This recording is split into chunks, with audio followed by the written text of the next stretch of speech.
Bullpups are cool. There's no denying that. Everybody loves a bullpup, except those misguided few who don't. The Rayven's really popular, but it has got serious problems. The magazine is not central. I mean, if I look down the end of there, I don't know if you can see that, but I can see that magazine is, ooh, a good 3mm to that side of the blaster. Another problem, the battery tray is tiny. It's really hard to fit a decent sized battery in there. The third problem,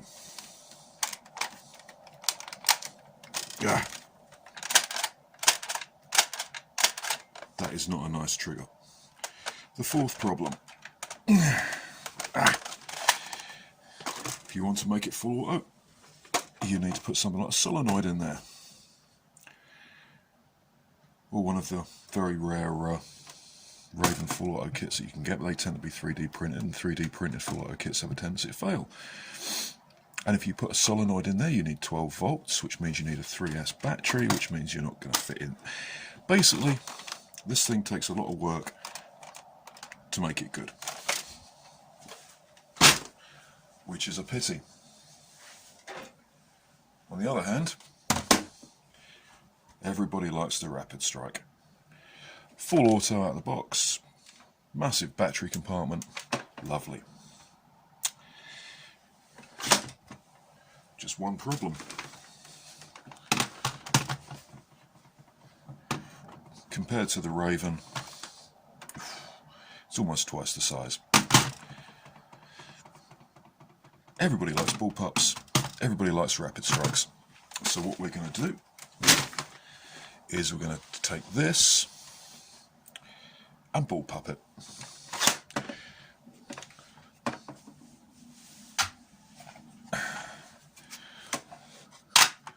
We've got a nice front grip to go on, and we're going to take all of this off and Bullpup it. Stay tuned, and I'm going to show you how to do that. Okay, well, the first step is obviously to open up the Rapidstrike and take everything out. These are the bits we're keeping from the shell. We've got the magazine liner, bits of the magazine catch, the barrel, the jam door, front of the battery tray, front ball point, so, and the sling attachment point. What we don't need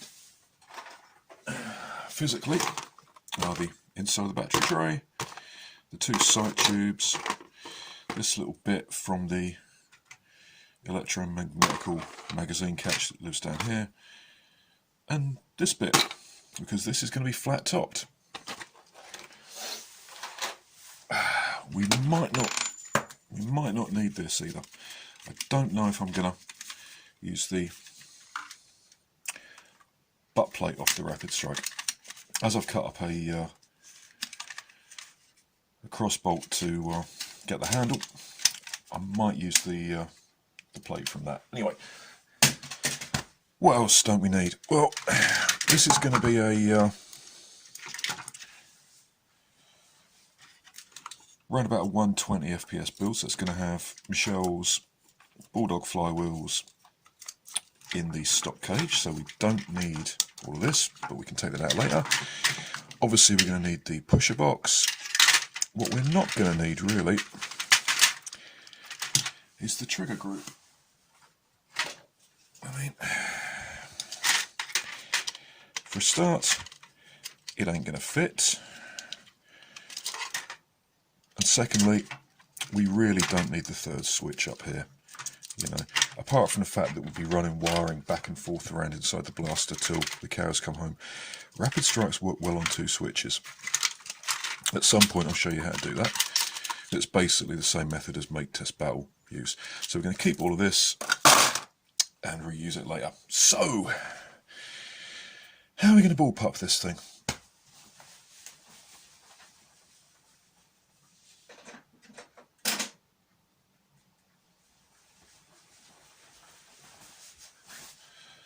what we're going to do, sorry I had to find a marker. What we're going to do, just snip those wires off there, so we can fit this in here.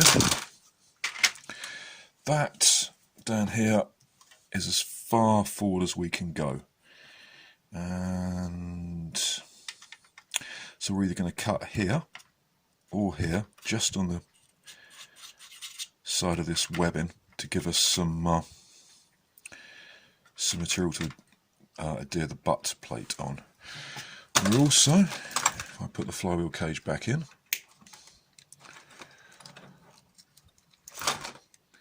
get off, there we go. If I put the flywheel cage back in, we can see that we've got to leave a little bit here, otherwise we're going to hit the top of the flywheels. So we're going to cut just above here, and that means we're going to do the same thing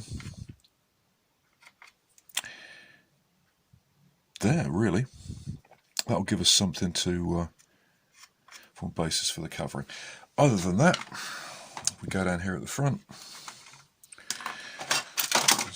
Yeah, out of the way. Put that in so we get a sense of proportion. We don't really want this coming too far forward, but we do want to clear the magazine. So I'm thinking right about there. This is pretty much going to sit there. If I put the other side on, if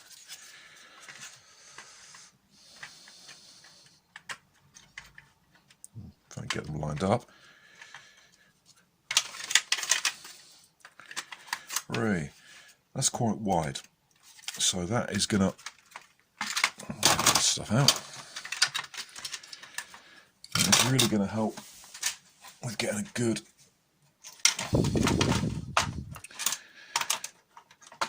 contact. It's going to make it quite robust. So this is going to fit pretty much in there. So you can see we're going to have to, this will be fine. This will actually help because I'm going to put some bolts through here. This has pretty much, if we do it like that, yep, this has got to be ground down, and this has got to be sort of shoehorned in there. Get the angle about right.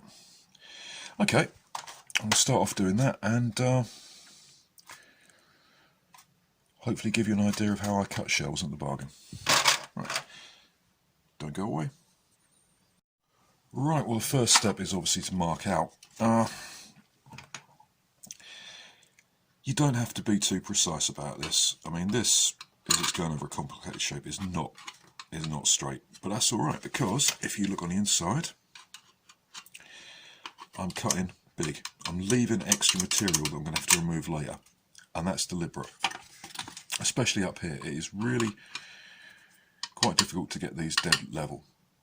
So I'm not going to bother. I'm going to cut this side of the line, leave a little bit of material, and file and sand it level later.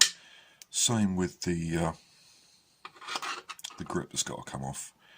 I'm going to cut there, and then follow this around here. I might do that with a Dremel, but this, all this stuff I'm going to do with a good old-fashioned junior hacksaw. Why?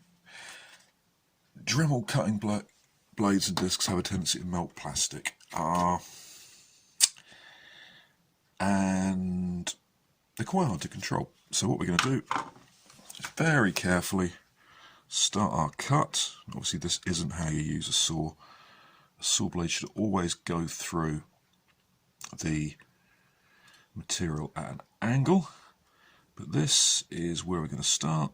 Leave a little bit there. I'm using my fingernails as a guide so I don't cut my fingers. This is the guide. I'm going to very gently saw a little groove in here, and that's going to act as a guide to try and keep this relatively straight when I move up to do this. Okay, so if I do this, because I'm going on the large side, I don't have to be too precious about it. So if I turn the camera around there, You see that? Yep. Okay, here we go. Let's get this sawn off. Yep.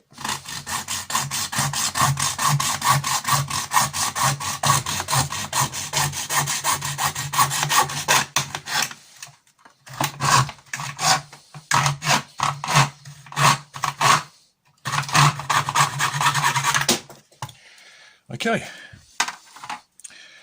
That actually didn't come out too bad. You see, I'm good. It's not straight. It wasn't going to be straight. Not done that quickly. But this means I can now power this down, you know, and get it nice and level with this at my leisure. So what I'm going to do is finish the rough cuts and then show you what it's like. Oh, for the complicated shape in here, I'm either going to have to use a Dremel or kind of score through with a very sharp knife. But given all this webbing in here, I think that one's going to have to be a Dremel. Okay, I'll get that done and show you what that looks like. Right, well, there's all the stuff we've removed. So we'll just get rid of that. And what that leaves us with is this. That's going to be the basic shape of our Bullpup Rapidstrike. We're going to have the grip there, as I've already said, and a shoulder plate here. That should look pretty good. As you can see, these are as rough as. These cuts aren't level, they're not straight, and that really doesn't bother me because this plate here was where I wanted to fix the butt plate. All this stuff can be removed. It's always better to take off too little because I can take this off, you know, at my leisure. If I'd gone right on this and I'd cut too far down here somewhere, well, I can't put that back, you know. Same here, I can level all this out, no problem. And at the top, you know, as we're using the stock flywheel cage, we have to make sure there's room for the flywheels. There's plenty up there. This is all going to get levelled off to where I wanted it, and then I'm going to fill the gaps in with plasticard and putty. And once that's done and I'm happy with it, I'm going to look at fitting this in. Let's see how wide this is.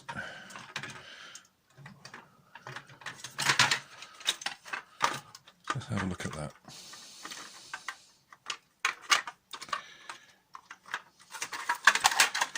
I'll fit together, do it. There we go.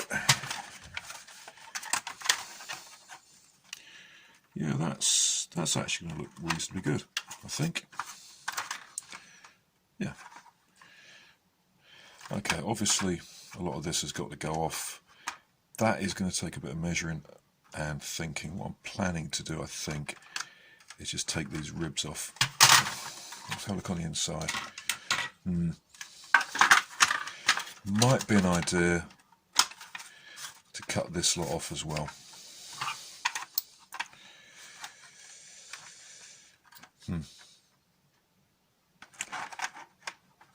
Should have a think about that. Okay, first thing to do is get this cleaned up. So, once we've got all the cuts done and everything will fit together nicely, second part of the video is going to be how to fill in the gaps. Okay, I'll go away and do this, come back and show what it should look like once it's done.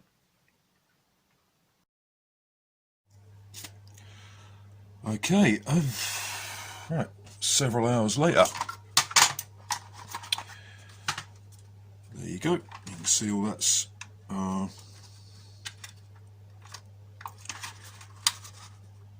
nice and level. Cuts there, nice and level. And from there, all good to go. In the end, I decided to go with the original Rapidstrike butt. So if I get all this out of the way, that's going to go there and be held in place. And this, still got a little bit of cleaning up to do on that, but it's getting late and I've had enough for one day. This is going to go there, and I'm going to integrate this with this. I'm going to use the same techniques for this that I did the video on integrations, so it should work out quite nice. Obviously I'm going to cut these off and fill all that in. So that's the end of part 1, how to build a Bullpup Rapidstrike. Hope it was useful. Right, I'll see you in part 2, when I fix everything together and fill in all the gaps. I've been Felix No Phone Forge, and I hope you've been the audience. As usual, comments, suggestions, criticisms, anything you like really in the comments section. If you like the video, please subscribe and share it with your friends. Thanks very much.